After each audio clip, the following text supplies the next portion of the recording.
নমস্কাৰ সকলোকে স্বাগতম জনাইছোঁ মোৰ এই ইউটিউব চেনেললৈ। আজি বহুত দিনৰ মূৰত আপোনালোকৰ ওচৰত নতুনকৈ ভিডিঅ' এটা দিম বুলি ভাবিছোঁ। চ' আপোনালোকে ভিডিঅ'টো সকলোৱে লাইক কৰিব, শ্বেয়াৰ কৰিব আৰু চেনেলটো ছাবস্ক্ৰাইব কৰিব। চ' মোৰ ৰিজাল্টটো মই ক'ম। আপোনালোকে বহুতে মোক সুধি আছে যে তুমি এডিআই দিছিলা, তোমাৰ ৰিজাল্টটো পালা নে নাপালা, কি হ'ল, এইবোৰ সুধি আছে। সকলোৱে মোক কমেণ্টত সুধি আছে। চ' মই মোৰ মানে ৰিজাল্টটো ক'ম, আপোনালোকক জনাই আছোঁ মোৰ ৰিজাল্টটো কোনটোত পালোঁ, গ্ৰেড 3 পালোঁ নে গ্ৰেড 4 পালোঁ, মই সকলো জনাই আছোঁ। তাৰ আগতে আপোনালোকে আপোনালোকৰ ৰিজাল্টখিনিও জনাই দিব কমেণ্ট কৰি। আপোনালোকে গ্ৰেড 3 পালে নে গ্ৰেড 4 পালে নে, সকলোৱে আপোনালোকৰ মানে ৰিজাল্টটো জনাই দিব। যদি ভাল হৈছে বুলি জনাব, যদি বেয়া হৈছে বুলি জনাব। আৰু মানে যদি নতুনকৈ মোৰ চেনেল আহিছে চেনেলটো ছাবস্ক্ৰাইব কৰি দিব। ইমানে কৈছোঁ প্ৰথমতে। এতিয়া মই মেইন কথালৈ আহোঁ।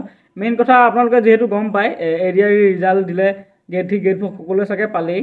আৰু মানে ইমানো এটা মই ভাল পোৱা নাই ৰিজাল্টত, আৰু যথেষ্ট ইমানো বেয়া পোৱা নাই। মানে মই গ্ৰেড 3 আৰু গ্ৰেড 4 দুয়োটাতে দিছিলোঁ। চ' লাষ্টত গৈ পেলাই মই ফাইনেল মেৰিট লিষ্টত গ্ৰেড 3হে গ্ৰেড 4হে নামটো আহিবলৈ সক্ষম হ'ল। চ' মই গ্ৰেড 4ত চাকৰিও লাষ্টত পালোঁগৈ বাৰু, যায় কি নহয় আপোনালোকৰ আশীৰ্বাদত, আপোনালোকৰ মানে ছাপৰ্টত। চ' গ্ৰেড 4 পালোঁ। আৰু গ্ৰেড 4 ৰিজাল্টটো পোৱাৰ আগতে এটা কমেডি মোৰ লগত কেছ এটা হৈ গুচি গ'ল।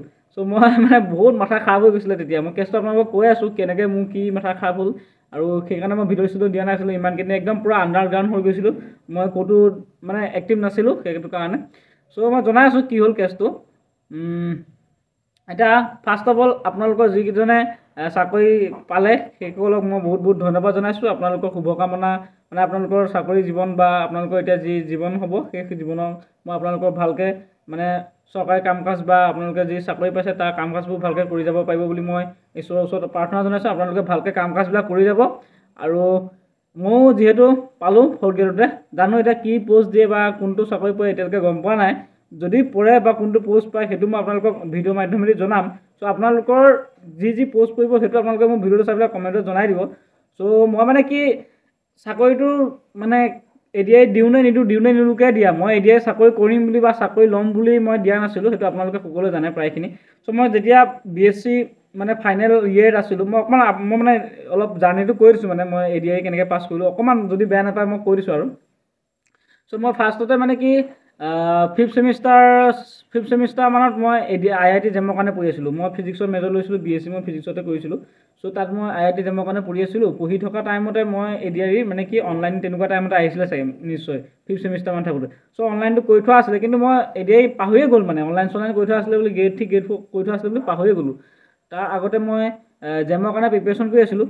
চ' জেমৰ কাৰণে প্ৰিপেৰেশ্যন কৰি থকা টাইমত মানে কি হ'ল, মই জেমো দিলোঁ, IIT জেম দি দিলোঁ। IIT জেমটো মোৰ মানে ধৰি লওক আপোনালোকৰ ফিফ্থ ছেমিষ্টাৰমানৰ ৰিজাল্টটো দিছে, মানে মাৰ্চ এপ্ৰিল মানৰ ৰিজাল্টটো দিছেগৈ তেনেকুৱা আছিলে নেকি, মই পাহৰিছোঁ একজেক্টলি। বাট ৰিজাল্টটো দিয়াৰ পিছত মোৰ ইমান এটা ভাল নহ'লে। 1 মাৰ্কছ মানৰ মানে কি থাকি গুচি গৈছিলে বস্তুটো। 1 মাৰ্কছ মানে 1 মাৰ্কছত মানে মোৰ IITত নহ'লে। ত' তাৰ কাৰণে মোৰ যেনিবা এই NITত হৈ গৈছিলে, NIT চিলেকশ্যন পাই গৈছিলোঁ। NIT চিলেকশ্যন পাইছোঁ যদিও মই মানে NITত নগ'লোঁ। NIT ৱাৰাংগলত MSc MTech কাৰণে মই চিলেকশ্যন পাইছিলোঁ। মানে BScৰ পাছত মানে MSc MTech বুলি এটা মানে কোৰ্চ আছে NIT ৱাৰাংগলত। চ' তাত মই চিলেকশ্যন হৈছিলোঁ। IIT চিট নাপালোঁ দেই, লেভেল দি মিছাকৈ লেভেল দি লাভ নাই। IIT চিট নাপালোঁ, IIT 1 নম্বৰ কাৰণে মই চিট নাপালোঁ। আৰু NIT পাইছিলোঁ, কিন্তু NITত মই নগ'লোঁ IIT জেম দি পেলাই। চব তালৈকে ঠিকে আছে, মই তালৈকে এডিআই চেডিআই কোনো এইবোৰ ভবাই নাই। মই IITত যোৱা সপোন দেখি আছিলোঁ, কিন্তু মোৰ সেইটো মানে বাস্তৱত পৰিণত নহ'ল। 1 নম্বৰ কাৰণে থাকি গুচি গ'ল। চ' মনটো বহুত বেয়া, কি কৰোঁ কি নকৰোঁ। এইটো অলৰেডি গ্ৰেজুৱেশ্যনো খতম হ'বলৈ হ'ল।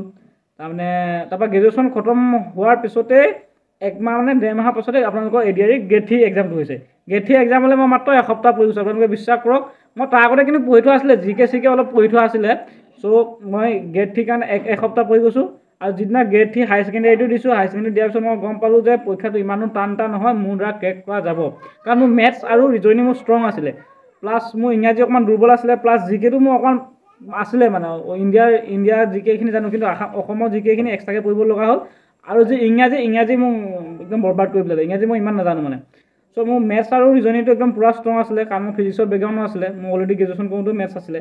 চ' মেথছ আৰু ৰিজনিং মোৰ ষ্ট্ৰং আছে, মই গোটেইখিনি কৰি থৈ আহিছোঁ। বাকী গ্ৰেড 3টো বাৰু ইমান ভাল নহ'লে।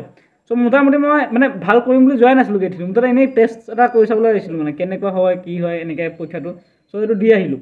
তাৰপৰা গ্ৰেড 3 পৰা গ্ৰেড 4লৈকে আপোনালোকৰ এমাহমানকৈ নহয় 45 দিনমান আছিলে মানে গেপছটো।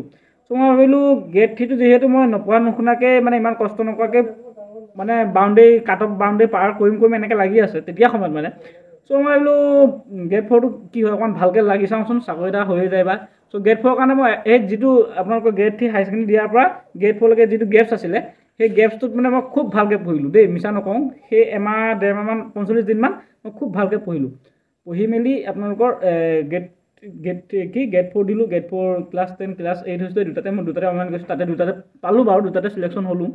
তাৰপৰা আপোনালোকৰ ভাইবা আছিলে, ভাইবালৈকেও দিলোঁ। ভাইবা দিয়া টাইমত মানে মই অলৰেডি MSCত নাম গ্ৰহণ কৰি মানে নাম ল'লোঁ। মানে আমাৰ ইউনিভাৰ্চিটি এখনতে আছে, মাধৱ ইউনিভাৰ্চিটি, মই MSCত নামটো লগালোঁ।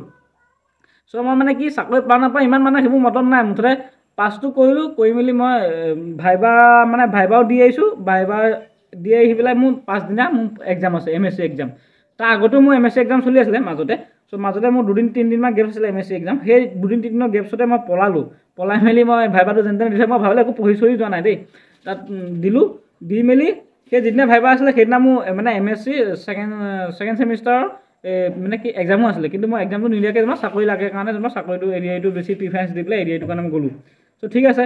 ত' তাৰপৰা মই ৱেইট কৰি আছিলোঁ ৰিজাল্টটো। আৰু সেইদিনা আপোনালোকে নিশ্চয় গম পায় 13 মানে 15 তাৰিখে ৰিজাল্টটো দিয়া কথা আছিলে, কিন্তু 13 তাৰিখে ৰিজাল্টটো অলৰেডি ভাইৰেল হৈ গুচি গ'ল লিংকটো। চ' ভাইৰেল হৈ যোৱাৰ কাৰণে মই কি মানে মোৰ লগৰটোৱে ক'লে লিংকটো দি দিলে। তাৰপৰা মই চালোঁ, চাই মেলি মোৰ ৰিজাল্টটো পাছ বুলি আহিলে। যিহেতু পাছ বুলি হোৱাৰ পিছত মই ষ্টেটাছ দি দিলোঁ, মোৰ লগৰকেইটাকো পাৰ্টি চাৰ্টি খুৱাই দিলোঁ। তাৰপিছত 15-20 মিনিটৰ পাছত গম পাইছোঁ কি এইটো ৰিজাল্টটো যিটো হৈছে এইটো ৰিজাল্টটো মানে ফেক আছিলে। চ' ফেক হোৱাৰ কাৰণে মই বোলো হেৰি, মোৰতো পাৰ্টি চাৰ্টি খুৱাই খতম হৈ গ'ল আৰু এতিয়া ৰিজাল্টটো কৈছে কি ফেক আছিলে, বা এনেকৈ মানে কিছুমানে কৈছে মানে এইটো ৰিজাল্টটো ভাইৰেল হৈ গুচি গ'ল ৰিজাল্ট লিংকটো। মই টেনশ্যন হৈ গুচি গ'লো, অলৰেডি পাৰ্টি চাৰ্টি খুৱাই খতম, ষ্টেটাছ ঢালি পেলাই খতম, পালোঁ বুলি চাকৰি পালোঁ বুলি। তাৰপৰা যদি মই চাকৰি নাপাবলৈ হয় পাছদিনা মানে 15 তাৰিখে যদি ৰিজাল্টটো চাওঁ যদি চাকৰি নাপাবলৈ হয়, 13 তাৰিখে ৰিজাল্টটো ভাইৰেল হৈ গুচি গ'ল। চ' 15 তাৰিখে যদি মই আকৌ চাওঁ ৰিজাল্টটো যদি সেই আগৰ মতে নোলায়, মই সেইটো মানে বহুত চিন্তাত হৈ গুচি গ'লোঁ। মানে কি কওঁ কি নকওঁ লাগিল, অলৰেডি ৰিজাল্টটো মই ভাইৰেল কৰি দিলোঁ মোৰ ভাল হৈছে বুলি। চ' বহুত টেনশ্যন হৈ গুচি গৈছিলে মানে সেই দুদিনমান। চ' মই দুদিনমান পূৰা আণ্ডাৰগ্ৰাউণ্ড হৈ দিছোঁ, মানে ক'তো কাকো কিবা কৰা নাই, মাত চাত নাই, মানে পূৰা একদম চিন্তাত আছিলোঁ। ত' ফাইনেলি 15 তাৰিখেও সেই একেটা ৰিজাল্টে আহিলে। 13 তাৰিখে যিটো ভাইৰেল ৰিজাল্ট হৈছিলে ভাইৰেল ৰিজাল্টটোৱে আহিছিলে। চ' মানে মই ইমান টেনশ্যন হোৱা নাই, হ'লেও চাইছোঁ মানে আগৰটো আহিছে নে হোৱা নাই। চ' ফাইনেলি আগৰটোৱে পালোঁ, মই আগৰ ৰিজাল্টটোৱে পালোঁ, যিটো মানে 13 তাৰিখে দেখিছিলোঁ। ত' তাৰপৰা মনটো ঠিক আছে মই পালোঁ, এতিয়া চেপ আৰু মানে সেইটো এনেকুৱা লাগি গৈছিলে।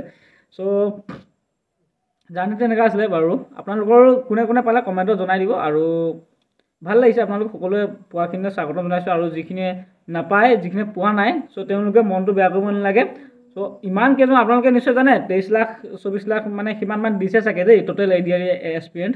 চ' সিমান মানুহে যদি এপ্লিকেশ্যন ফৰ্ম দিয়ে, চ' সিমান কেইজনৰ ভিতৰত আপুনি যদি চাকৰি এটা পায় বা চাকৰি এটা নাপালেও আপোনালোকে যদি ৰিটেন এক্সামটো পাই মেলি যদি ভাইবা বা আপোনালোকৰ স্কিল টেষ্টলৈকে যদি গৈছে, ত' তাৰমানে কি, তাৰমানে আপোনালোকৰ কিবা এটাতো ইণ্টাৰ্ণশ্বিপ প্ৰপাৰ্টি এটা আছে ন, কিবা এটা বহুত কেইজনৰ মানুহতো আপোনালোকে ৰিটেনটো এক্সামটো পাছ কৰিব পাৰিছে।